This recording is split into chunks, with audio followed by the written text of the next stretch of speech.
Attention, information importante à la fin de cette vidéo. Bon, pour être honnête avec vous, j'avais pas envie de faire ce genre de vidéo. Non, je déconne.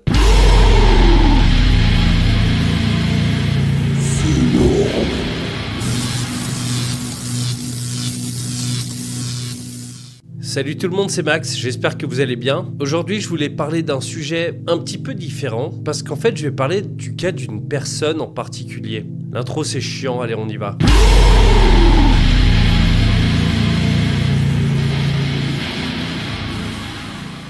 Il y a quelques temps, j'étais en train de scroller sur TikTok, parce que, je suis devenu accro, en fait. Et je suis tombé sur ce gars-là. C'est assez difficile à vivre le fait de voir que pour tout le monde, tout a l'air tellement simple. Ouais, c'est bon, c'est largement suffisant. Bref, quand je suis tombé dessus, quelque part ça m'a touché et je me suis dit je vais écrire un message plutôt bienveillant dans lequel je dis ça peut se soigner, on peut guérir et tout ça. Bon alors j'attends rien. Je sais que la plupart du temps on répond pas, on met pas de like et tout ça, par rapport à un message. D'ailleurs, putain, il y a certains messages où il faudrait que je réponde quand même.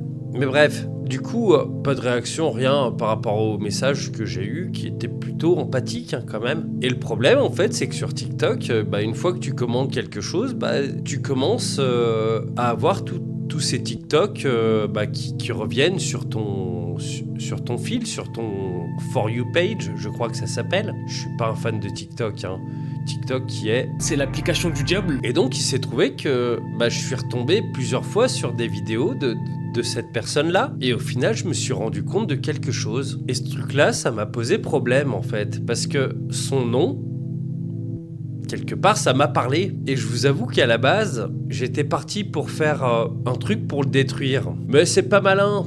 Et donc, j'ai essayé d'aller un petit peu plus loin et de réfléchir à tout ça. Et quand on regarde comment évoluent les choses, finalement, ça m'a donné une autre idée. Alors tout d'abord, ce monsieur le misanthrope se présente fatalement comme un misanthrope. Moi je préfère rester toute seule. Et donc il se présente comme une personne qui n'aime pas les gens et qui a du mal à s'adapter dans la société et tout ça, ce qui est quelque chose de plutôt valable. J'ai pas vraiment peur de la solitude. La solitude et moi, on est très proches depuis que je suis tout petit parce que finalement partout où je suis passé, je me suis senti un peu rejeté et puis exclu des groupes. Moi je préfère rester toute seule. Donc un point pour lui. Le problème, c'est que cette personne-là, dans certaines vidéos, rejette les étiquettes. HPE, HPI, TDAH et tout ça, enfin voilà. Sauf que, en fait, en parallèle, il a créé une autre... alors je sais pas si on appelle ça une chaîne sur TikTok, bref, un autre compte, qui s'appelle Monsieur le Médiateur, dans laquelle il s'adresse à toutes les personnes un petit peu HPI, HPE et tout ça. Ah! Et notamment toutes les autres personnes qui sont appelées, on va dire, neuroatypiques. C'est quelque chose à la mode, j'ai fait des vidéos dessus, enfin bref, on s'en cogne. Alors le problème, c'est qu'il rejette tout ça, mais que quelque part, il s'attribue toutes ces étiquettes et qu'il se considère comme neuroatypique, HPI, HPE, tout ce que tu veux. C'est des personnes très intelligentes et puis que c'est juste qu'en fait elles se rendent compte que la société elle est pas adaptée. Et puis ils ont raison de penser ça, cette société elle est pourrie. Enfin c'est cool quoi. Et dans son fonctionnement sur sa chaîne TikTok, enfin sur sa page, son compte, je sais pas comment on dit, il appelle tous les HPI, tous les HPE à être un petit peu comme lui. Ou alors peut-être qu'il a besoin de conforter sa vision des choses. Parce qu'il se considère comme HPI, HPE, tout ce que tu veux. On en parle un petit peu après de tout ça, parce qu'on va voir qu'il y a peut-être un souci. Mais bref, du coup, il considère qu'il a besoin de l'appui de tous les HPE, HPI et tout ça. Et quelque part, il est en train de faire comme une élite de toutes ces personnes qui seraient neuroatypiques. Moi, quelque part, ça me dérange.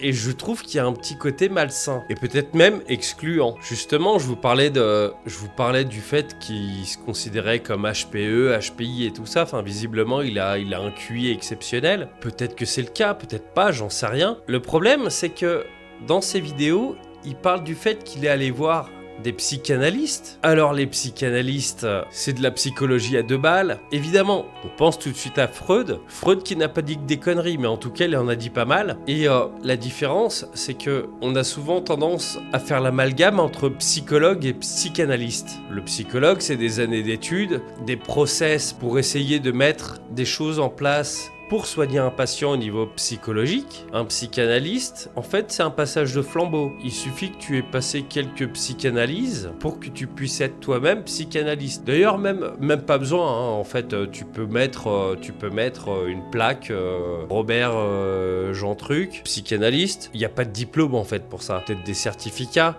mais les certificats, ils valent rien. Donc, voilà. Donc, en fait, il fait l'amalgame avec ça. Il nous parle aussi de TCC, qui est une technique approuvé par la science. Alors, si ça a été fait par un psychanalyste, je suis pas certain que la technique a été faite correctement. Le TCC, c'est pratiqué par des psychologues, voire des psychiatres, mais le fait qu'ils fassent l'amalgame entre psychanalyse et psychologue, moi, ça me pose un souci.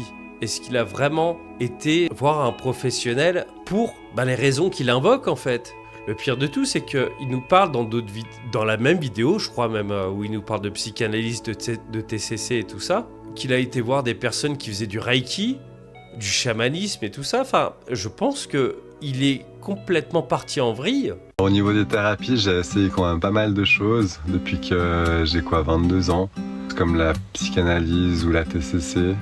Thérapie cognitivo-comportementale. Et finalement, ce que j'ai pu constater, c'est que en fait, c'était pas tellement l'approche qui était importante, mais c'était vraiment la personne que j'avais en face de moi. Vu qu'on parlait des thérapies ce matin que j'ai faites pour soigner ma phobie sociale, j'ai pas fait que ça. Je fais beaucoup d'autres choses. Je fais un peu des thérapies alternatives. J'ai fait des stages de chamanisme, des trucs un peu énergétiques et des choses comme ça. Un truc un peu fou que j'ai fait aussi, c'est que je suis parti au Pérou pendant 3 mois, sac à dos, pour aller en Amazonie, pour aller voir des chamans et puis faire l'expérience de l'ayahuasca. Je sais pas si vous connaissez, c'est une plante hallucinogène. Et voilà, je suis parti 1 mois là-bas et puis c'était une sacrée expérience, quoi. En tout cas, un peu décevante. Je peux vous spoiler la fin, c'est que finalement j'ai pas eu les visions que je voulais avoir, donc j'étais un peu déçu. Mais en soi, l'expérience de l'Amazonie, des cérémonies d'ayahuasca, de plantes et tout ça, et puis de partir 3 mois au Pérou tout seul, c'était pour un anxieux social, c'était quand même une sacrée expérience, quoi. Voilà, des trucs, j'en ai fait quand même pas mal. Et que du coup, son discours n'a plus tellement d'impact, et que quand il nous parle d'HPE, HPI, TDAH et tout ça, en fait, moi j'ai vraiment l'impression que quand il explique des choses, c'est par rapport à ce qu'il a vu sur des vidéos TikTok, tout simplement. Parce que j'ai pas l'impression que tout ce côté scientifique, tout ce côté avéré, il en tienne compte justement. Parce que on va en revenir un petit peu plus tard, on va voir que justement il rejette un petit peu tout ça, mais que quelque part il l'utilise. Et je l'ai déjà dit d'ailleurs, je l'ai déjà dit avant, il rejette les étiquettes HPE, HPI et tout ça, mais que quelque part lui il les utilise. La différence, c'est qu'il va les utiliser, mais comme ça convient à lui, en fait. Pas les steaks de savoir si c'est des choses avérées par la science ou quoi que ce soit. Non, psychanalyste, reiki, chamanisme et tout ça. On va voir que quelque part, ça tombe un petit peu plus loin, et que dans son délire, je rappelle qu'il est censé être misanthrope, et au final, je pense qu'il est parti dans un autre trip. Un autre trip parce que, justement, il a fait un trip à Bugarache. Alors Bugarache, pour ceux qui connaissent pas, c'est un genre de montagne sacrée, tout ça, enfin c'est un bled dans le sud-ouest. Alors donc c'est un endroit où il y aurait eu des extraterrestres, enfin des trucs mystiques et tout ce que tu veux, enfin voilà. En gros c'est le lieu de rencontre des complotistes. Et je crois que le 12 décembre 2012, un truc comme ça, il y avait eu une grande réunion autour de la montagne de Bugarache, parce que c'était soi-disant la fin du monde ou quelque chose comme ça. Bon bref, la fin du monde n'est jamais arrivée, enfin voilà quoi. Donc il a fait son trip à Bugarache, il a trouvé ça exceptionnel, mais ça n'a pas suffi, parce que vu qu'il était dans le coin, il s'est dit pourquoi pas faire la chasse au trésor de Rennes-le-Château, avec le trésor de la Bessonnière et tout ça, enfin voilà. Et donc tout ça, ça a été débunké par je ne sais plus qui.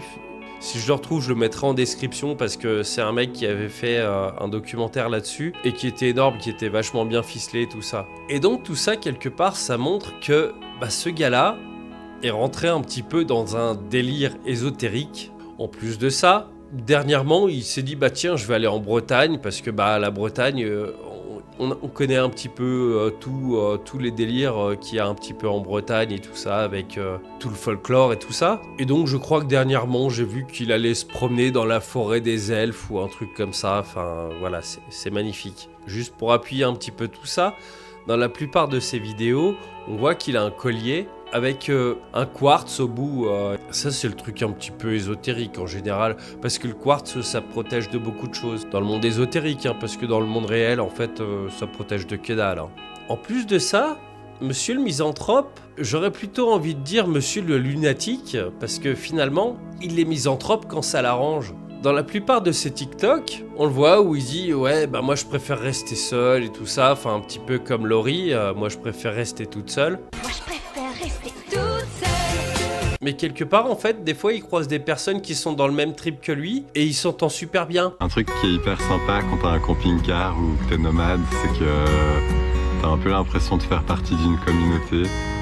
Et en tout cas, les camping-cars, ils se disent bonjour sur la route. Moi, ça me fait trop rire. Je suis là genre, hey, salut. Et sur les parkings, tu vois que la plupart des gens sont assez heureux de leur mode de vie. Et ils sont souriants, ils te disent bonjour, ça va. Le matin, il y a tout le monde qui fait son petit café, qui fume sa petite clope et tout. Puis je trouve que pour un anxieux social comme moi, c'est quelque chose d'assez appréciable en tout cas, de voir que les gens sont pas forcément tous aigris, maussades dès le réveil. Et ouais, je trouve que ça motive un peu à aller à la rencontre des autres. Alors en fait, c'est quelque chose de chelou, parce que t'es misanthrope ou tu l'es pas. Ah ! Et ce qui est amusant, c'est que dans ses vidéos, il aime bien se moquer quelque part des gens qui pointent ses contradictions. Il y a quand même des gens qui ont de la peine avec les contradictions, c'est drôle. Et il dit quelque part, ouais, vous avez un problème avec les contradictions. Bah ouais, moi j'ai un problème avec les contradictions. Je vous donne un exemple à la con. Il y a une personne qui te dit « J'adore être en ta présence, mais j'ai pas envie de te voir. » Contradiction. Le truc, c'est que t'attends quand même des explications, tu vois. Enfin, si on t'apporte une contradiction, t'essayes de comprendre la contradiction. Et lui, les steaks, vous êtes des cons, vous n'acceptez pas la contradiction. Si, moi je l'accepte, mais à partir du moment où tu me donnes des explications. Si quelqu'un me dit « J'adore être avec toi, mais j'ai pas envie de te voir », je veux comprendre pourquoi, tu sais, ça me semble logique. Sinon, je me dis c'est complètement débile, ça n'a pas de sens. Donc la contradiction peut avoir un sens à partir du moment où on a une explication, mais si on n'en donne pas, ça n'a pas de sens. Donc cette personne-là, quelque part, se défausse en ne donnant aucune explication, en disant « Vous n'acceptez pas qu'on puisse être contradictoire, et donc vous êtes con. » Bon, on parle de contradiction et tout ça, mais ce monsieur le misanthrope, que j'adore, a une certaine tendance à rejeter la société. Ça me semble à peu près logique dans sa démarche et tout ça. Et dans certains commentaires, il y a des personnes qui lui ont fait la remarque du fait que il touchait le RSA. Alors en soi, moi ça me dérange pas, j'en ai rien à foutre.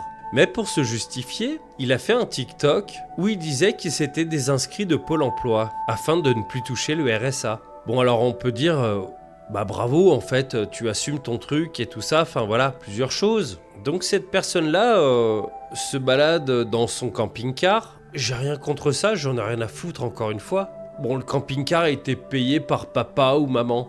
Ok, pas de souci, enfin voilà, y a pas de problème, je m'en fous. Une autre chose, donc on sait pas trop s'il est français ou suisse. Visiblement, peut-être qu'il serait un peu suisse. Pourquoi, j'en sais rien. En tout cas, peut-être qu'il se donne un style. Mais en tout cas, il aurait de la famille dans le nord, enfin à Arras, par là-bas. Je m'en cogne. Toujours est-il que du coup, il parle de France Travail. Pôle emploi, ANPE, enfin voilà, ça s'appelle France Travail, je crois, aujourd'hui. Enfin bref. Et donc du coup il aurait fait la démarche de se désinscrire de France Travail afin de ne plus toucher le RSA. Ça semble noble, et puis on se dit que du coup il est clair dans sa démarche quoi. Il rejette la société et donc il accepte plus rien de la société. La différence, c'est que tu peux te désinscrire de Pôle emploi, France Travail, mais continuer à toucher le RSA en fait, ça n'a aucun lien. Donc quelque part il essaye de nous embobiner. Enfin, il peut très bien se dire je me désinscris de Pôle emploi.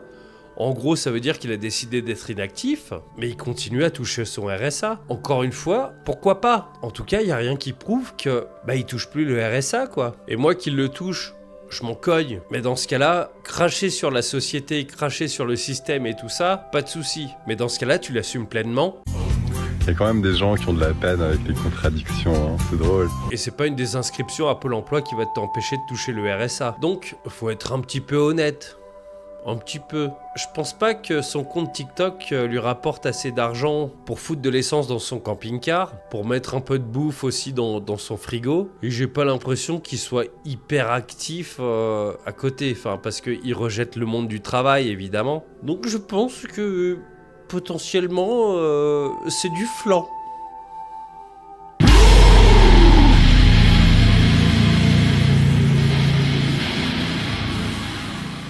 Bon, pour en finir avec tout ça, en soi, j'ai rien contre ce gars-là, quoique. Le truc, c'est que je me suis senti interpellé, notamment par le nom de son compte TikTok, Monsieur le Misanthrope. Et ce qui m'a saoulé, en fait, c'est que, à la base, j'avais une certaine empathie pour lui.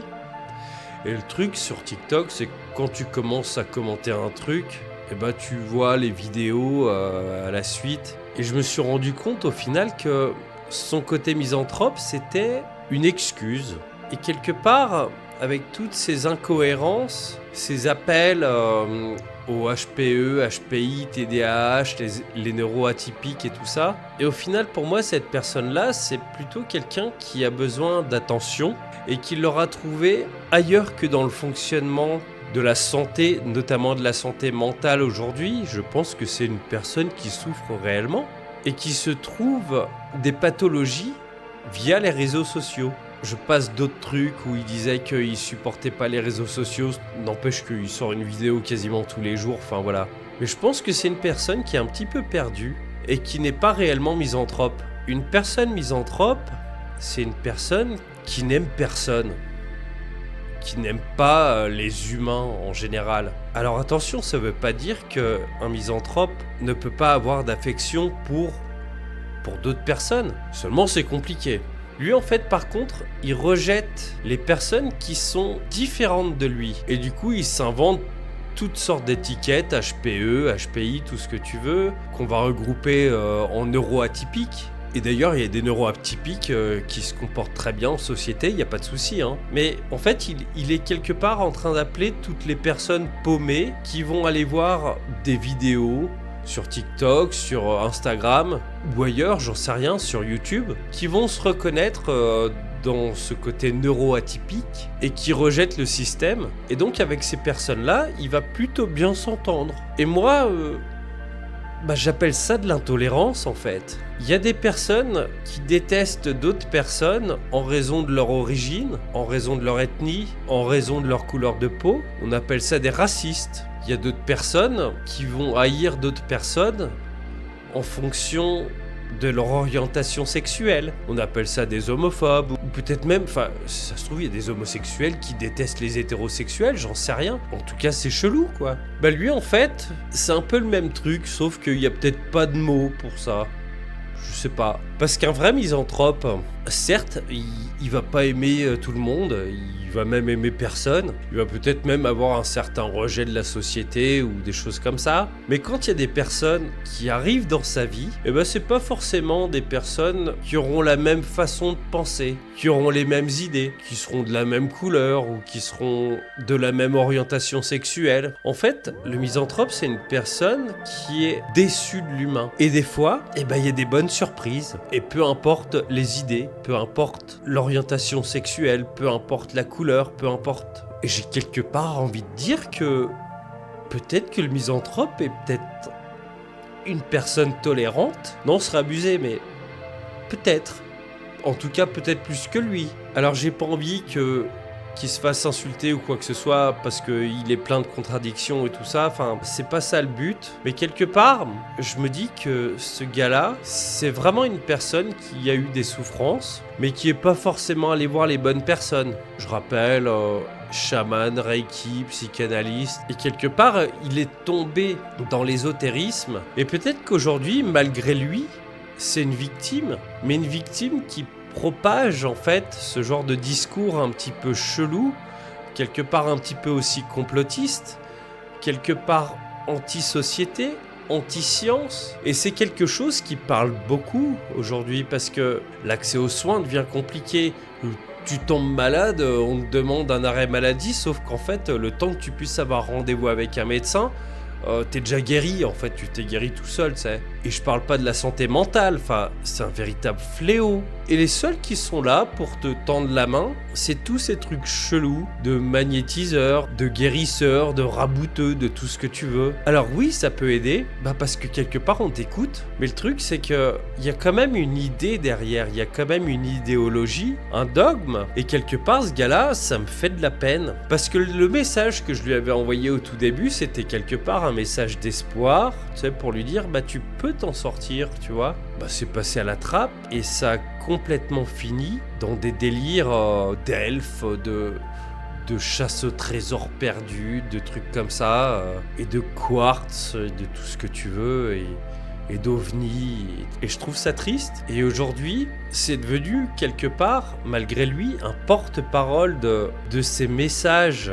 Alors je vais pas dire que c'est des messages néfastes, parce que ça peut apporter du bien à certaines personnes, mais n'empêche que c'est pas ça qui va guérir. Et il y a des termes qu'il utilise pour essayer d'attirer un maximum de monde. Alors, je pense pas qu'il est dans un trip de gourou ou quoi que ce soit, mais inconsciemment il l'est parce que il aime ça.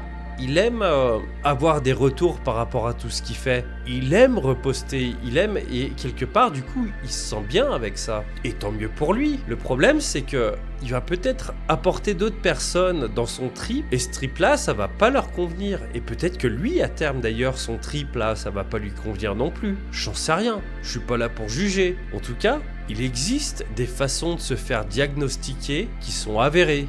Alors, au niveau de la psychologie et tout ça, c'est compliqué parce que ça évolue vachement vite et on en apprend toujours beaucoup plus. Mais n'empêche que c'est vachement plus crédible que les petits elfes et les petites fées, quoi. Donc voilà, au final, moi, ce gars-là, au tout début, je le supportais pas. Enfin, non, au tout début, j'ai eu de l'empathie pour lui parce que ça m'a parlé. Et par la suite, en fait, je le supportais pas. Et à la base, je voulais le démonter carrément, tu vois. Mais agir comme ça a pas tellement de sens. Et quelque part, s'il se sent bien, tant mieux. S'il peut apporter du bien à d'autres personnes, tant mieux. Mais s'il pouvait arrêter de dire des conneries, là franchement, je pourrais dire que c'est énorme. Entre le tournage et le montage, toutes les vidéos, que ce soit sur son compte Monsieur le Misanthrope, ou alors sur son deuxième compte, Monsieur le Médiateur, ont été supprimées. Je ne connais pas la raison. Si vous la connaissez, merci de me le dire. Je ne sais pas s'il lui arrivait quelque chose.